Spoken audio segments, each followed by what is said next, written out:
Bonjour, ici, ben c'est ça, j'ai un petit vidéo sur expliquant l'enlèvement de l'Église que j'ai oublié d'expliquer puis qui est très important, qu'aujourd'hui c'est rendu quasiment tabou.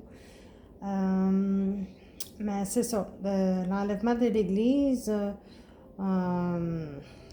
qui fait partie de notre joyeuse espérance, que Dieu nous a promis qu'il viendrait nous délivrer avant sa colère à venir. Alors, l'enlèvement de l'Église qui est dans trois passages, dans plusieurs passages, mais un plus connu, qui est dans 1 Thessaloniciens, si vous avez votre 1 Thessaloniciens 4, 16 à 18.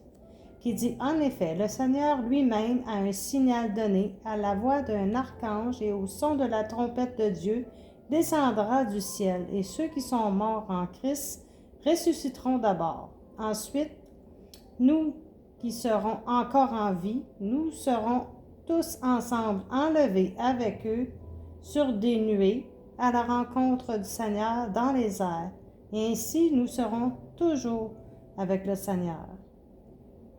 Encouragez-vous donc les uns les autres par ces paroles. N'est-ce pas encourageant de savoir qu'on a un grand Dieu d'amour qui va venir nous délivrer de sa colère à venir? C'est un événement assez spécial, surnaturel, mais c'est bien réel. Et beaucoup aujourd'hui, là, les élites de ce monde, là, ils ont commencé à parler d'extraterrestres pour déguiser la vérité. Parce que l'ennemi, ça a toujours été, hein, l'ennemi qui est Satan, c'est le mensonge. Puis ils veulent faire croire aux gens tout sauf la vérité qui est écrit dans la parole de Dieu. Et l'autre aussi verset que j'aime bien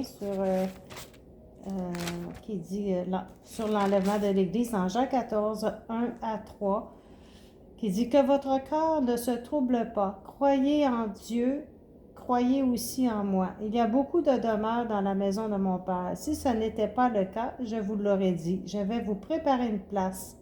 Et puisque je vais vous préparer une place, je reviendrai et je vous prendrai avec moi, afin que là où je suis, vous y soyez aussi.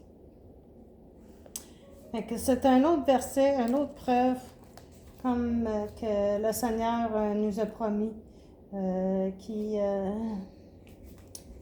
viendrait qui va nous préparer une place dans son royaume, pour qu'on soit tous les croyants, ensemble avec lui. Il nous a promis une vie meilleure, une vie nouvelle. Une vie nouvelle, oui, c'est sûr qu'on a une vie nouvelle quand on a accepté le Seigneur dans notre vie.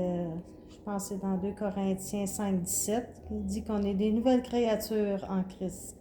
Quand on a donné notre vie, on a accepté son divin cadeau, on a donné notre vie à Jésus, mais il fait de nous une nouvelle personne, il nous sanctifie par son esprit. C'est ça. Fait que je vais vous laisser là-dessus, ça sera un autre sujet. Puis, merci beaucoup de m'écouter, partager, puis que Dieu vous bénisse et vous comble de son amour.